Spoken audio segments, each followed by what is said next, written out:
Hello, welcome to Boardgame Basecoats, and today we are unboxing Seven Wonders Duel, and oldie but a goodie. I picked it up from Amazon, not quite 40 bucks, but I definitely feel like I did overpay for it.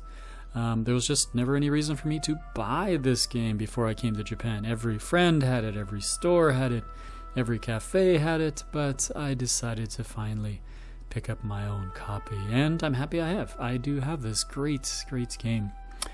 Here are the rules, of course. Now, I've never actually read the rulebook. This is one of those games that was taught to me by friends, and I'm pretty sure we played it pretty straight. But I will be reading the rulebook just to see, because you never know. Now, I will let you know that there is one house rule that we always just did, just because it was simpler. Now, all right, card description's great. Oh, never seen this page. I'll check that out. Yeah, so see there it says age 1. Yeah, we do the age 1 setup for all all ages. That's our house rule.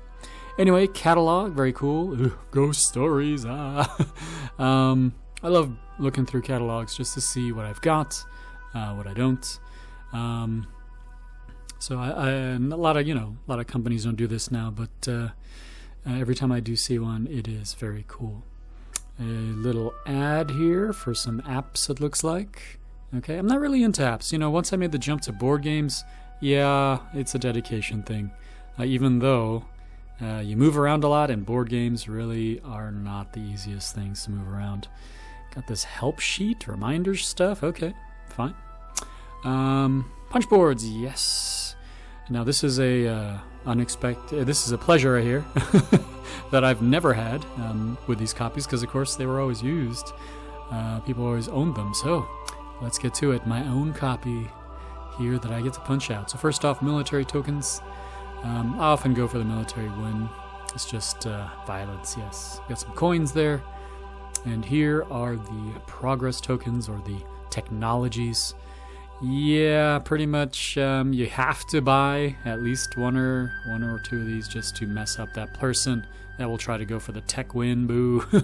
I've never gone for the tech win. Sheet of coins. And it's when I see something like this that it really highlights for me a truism. So we've got 3 different denominations of coins in 3 different colors in 3 different shapes. Come on.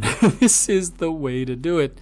And it blows my mind when I see companies with coins and they just don't do this. I mean, why don't you do this? Aha! The conflict pawn.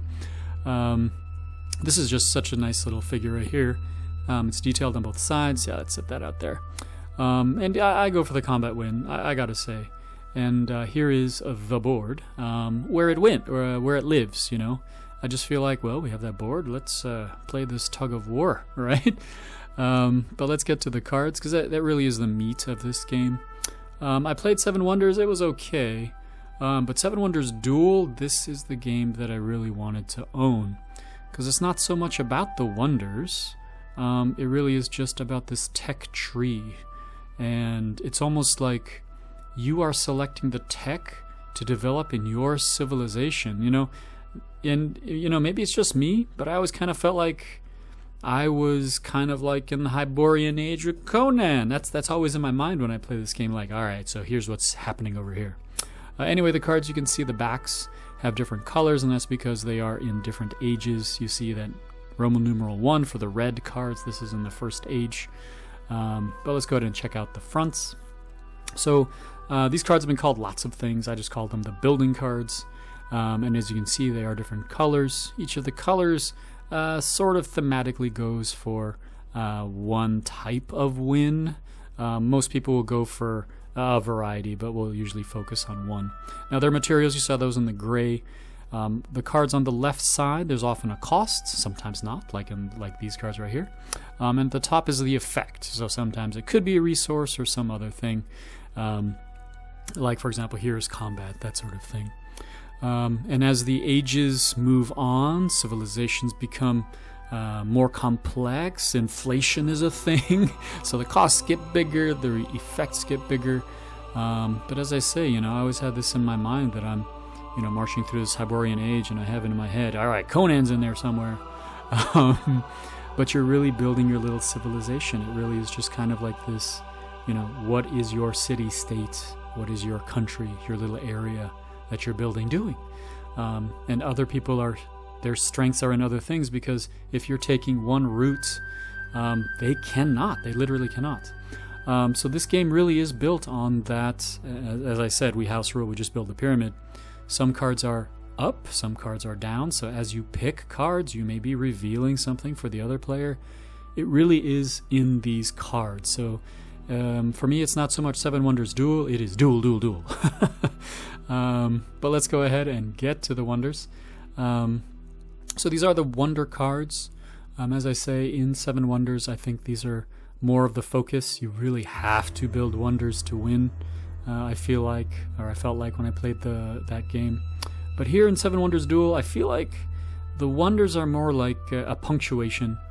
It's more like, oh, you know, if I have that, that will just punctuate you in the face. No, this will really just kind of cap off what I've been doing. So here we've got the name of the wonder at the bottom. On the left side is the costs, and as you can see, they tend to be pretty pricey. And on the right side is the effect. So the Colossus here, 2 of the combat, and then 3 victory points. So you see the wreath there. The game really is about the victory point. What the heck is this? At your turn. I'm sure they mean on your turn, but I've never seen this card. Maybe people threw it away. I don't know. But anyway, yeah, I really do like the art in the game. I really appreciate that, you know, it's all unique pieces. So pretty much the only reason for me to get the wonders is, yeah, cool piece of art. Maybe, but I'm really happy that I don't have to buy a wonder to win. It really is just more like, okay, I have the resources, yeah, I'm gonna do this thing. Yeah, and as again right here, it has those card structures. As a house rule, we just keep it simple. We just do the first stage, and I'm sure that messes up the flow of the game in some way. Anyway, here's the score. They call it the score book. We just called it the score pad. It's full color, so that's always nice. But honestly, adding up the points in the game doesn't take much. Oh, I'm gonna illustrate for you here. Yeah. Okay, so the cards, they snugly fit in there. Obviously cannot be sleeved, so you know what that means if you've been watching my channel. Hey, insert. Bye. Sorry. I will be sleeving the cards, of course. And I do like to make, you know, the player bags, so to do a quick start. But this is one of those games where there are no player bags, so it really is about setting up that tree, and then you build off of that. So this kind of game is gonna be the exception to the rule, but I will just organize these pieces. Alrighty, and I'll suggest to all of you guys, sleeve your stuff, make them nice, because if you move around as much as I have, you never know if the thing will even survive. Alright guys, thanks a lot for watching to the end. Bye.